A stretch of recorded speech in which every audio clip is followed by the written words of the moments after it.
Magandang araw mga kabukid. Okay, nandito tayo ngayon sa Barangay Tingga, Vega, no, kung saan itong binisita natin si Boss JR na talaga naman talamak gumamit ng ating Miracles foliar. So lilibutin natin itong, sir, may ilang hektarya po ba itong ating inyong sibuyasan? Mga 6 na hektarya, sir. 6 na hektarya? Hmm. Maliit pala. Boss Berilio, totoo nga yata magkakasabi mo, magkasilaki na tayo pagkaluwag pala itong lilibutin natin. Lahat po yung sibuyas. Lahat sibuyas yun. Lahat sibuyas, sir. Lahat sibuyas. Ayan, ito po yung parents ni... Shoutout po sa inyo, magandang hapon po. Oh, kumusta? May mga babatiin kayo, ma'am. Sir. Ito po yung parents si... si JR. Ayan, talaga. Mamaya, kwentuhan mo ako sa iyong mga sibuyas. Kayo ba'y nakakatipid na sa paggamit ng mga inorganic fertilizer? Kitang-kita naman, sir. Oo. Nakatipid na ba tayo ng malaki? Kaya sabihin, pisan. Ay sabihin.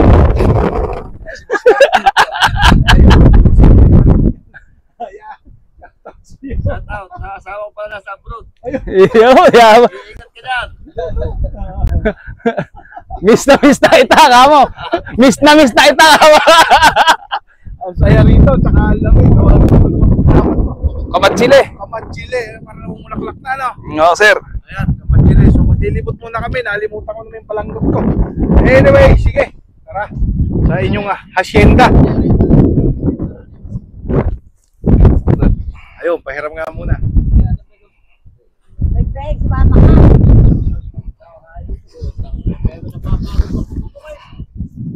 Ayun, kami ni Boss JR dito sa kanilang sibuyasan na 6 na hektarya luwang. Grabe.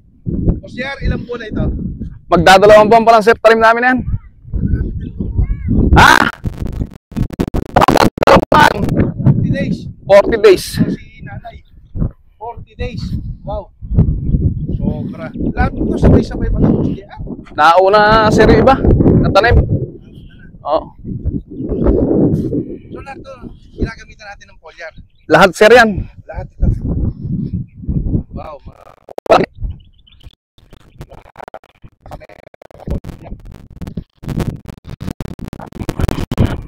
Taes po lahat. Ilang natin ito?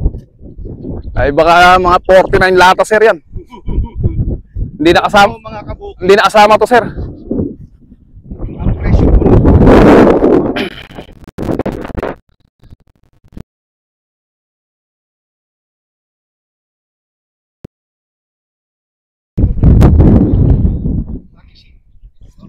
ang presyo po nito mga kabukid, naglalaro po ito sa 8,500 isang lata.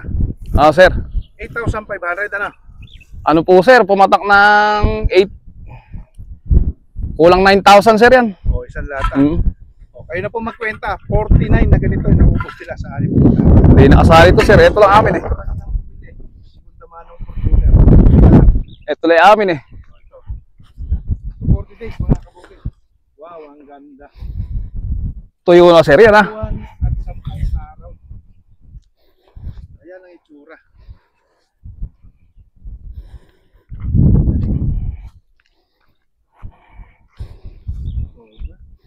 Lintik ang laso, sir, oh. Oh, gaano kalaki yan, sir, oh? 40 days. 40 days. Ang foliar nyo rito kada ilang araw.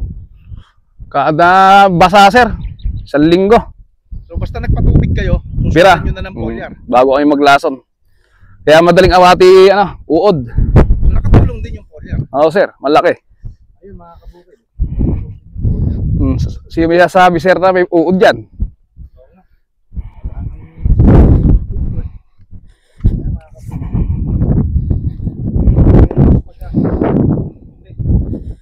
Dahil mantakin nyo yung 4,000 buwang.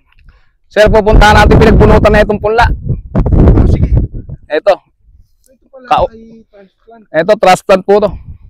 Pupuntahan natin yung kasamahan niya. So mabalik ako doon. Imagine nyo, square meters ay umaani ng 400 sako. Eh how much more ito? 6 hektarya.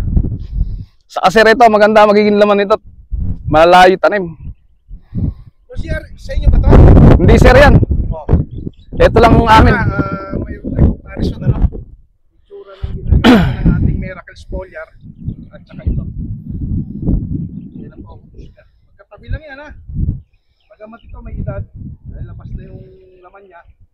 Pero ang itsura mga kabukid, ito inaapake na po ng uod. Supposed to be dapat ito inaapake na. Mas bata po sir, obligado ito. Pero hindi po dahil alaga po ng ating foliar.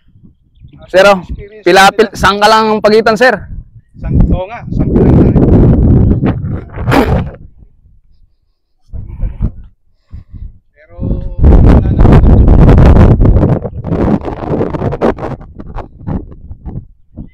Pero ito po yun.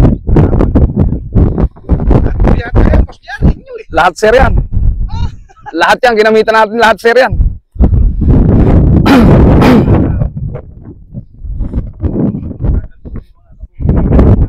Ito sir, oh, may bakas ng uod dyan. Oh. O ayan, no? Yung uod na yan. Pero ala na po sir. Oh. Uod na po yan, no? Kaya lang tanim. So ito po yung nahalaw na. Napili na nila yan. So ito po yung naiwanan. May laman na po siya. Oh. Tingin ko, boss niya, mga dalawa siguro. Baka hindi lang sir eh. Ha? Baka hindi lang po. Baka hindi ba? Opo. Malalaki na eh. Oo. Grabe, oh. Ay, hindi na tayo makapasok yan. Masisira na yung ano. Masisira na yung gitna. Alam dadaan sir na. Nagdadaanan, ang ganda. At mga kabukid, wala pang atake ng insekto, lemonier, bukod. Kaya kita-kita naman sa video. So once a week po ang foliar nila rito. Basta nagpatubig po sila foliar, tapos kinabukasan, sasalit po sila ng insecticide. Ito sir, oh, meron isa. Oh. Kaya may naligaw. Kaya nga lang, ala na. Oh. So, Maliit na. harabas din ang tawag dyan. Eh, isa rin po siya. Isa rin. Oo. Pero ang alam kong harabas yung parang temperature eh. Oo. Lalaki ng mga kabukid, ang laman ito. Oh. Expected harvest mo, Boss JR, kailan? Mga first week of March siguro sir. Malapit na. 2 linggo na lang. 2 linggo na lang mga kabukid. Oh. So yun po ang nagagawang tulong ng ating Miracle Foliar. Nakakatulong pong itaboy yung mga insect. Saka iba itsura niya sir, maitim, kala mo pula. Sila na po. Saka kahit ano pong halaman nila, ginagamit yung ating foliar. Ginamit na po nila sa pipino, sa ampat. Ayaw tumawid yung Pinakabata pa sir si Buwes namin dyan, sa lahat na yan. baka pa pala yung kanila. Kumpara dyan. Malayo diferensya, no? Bagaso na lang mga kabuha. Eh, makikita nyo naman po sa video kung gaano kaganda. Ayun, Boss JR, yung may lambat doon na bakod, inyo pa yan. Sa, di na sir, hindi natin kasakop yung andun lang, tsaka yung taas. Yung mga gawi lang na yan. Sa amain ko sir yan. Ah, doon. Tapos may puno na yun. Lapad talaga. Nakuhan mga kabukid ng 6 na helicopter. Duag pa. Agad daw sa may kawayan ng sir na yun. Wala kayo dito. Nag-iintindi nito. Ako, tsaka yung 3 kong kapatid. Saka yung tatay ko. Tapos may 2 pa kaming kasama. Nakakaya naman. Nanay ko po pinanser. Kaya po, kaya sir. Sabi mo. Basta tiyaga lang, tiyaga. Eh, pag-i-spray na lang nito eh. Talagang Pagitan isang araw sir, madalang pa.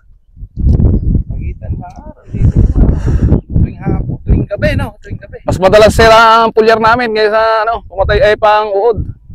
Ayun mga kabukid, ang isa pa sa maganda rito dahil hindi po luto sa chemical yung ating sibuyas na ginagamitan ng foliar. Mas madalas pa raw ang foliar kaysa sa Kaya sir yung luto sa lason, iba. Oo nga. Eh reo, maedad na sir to eh.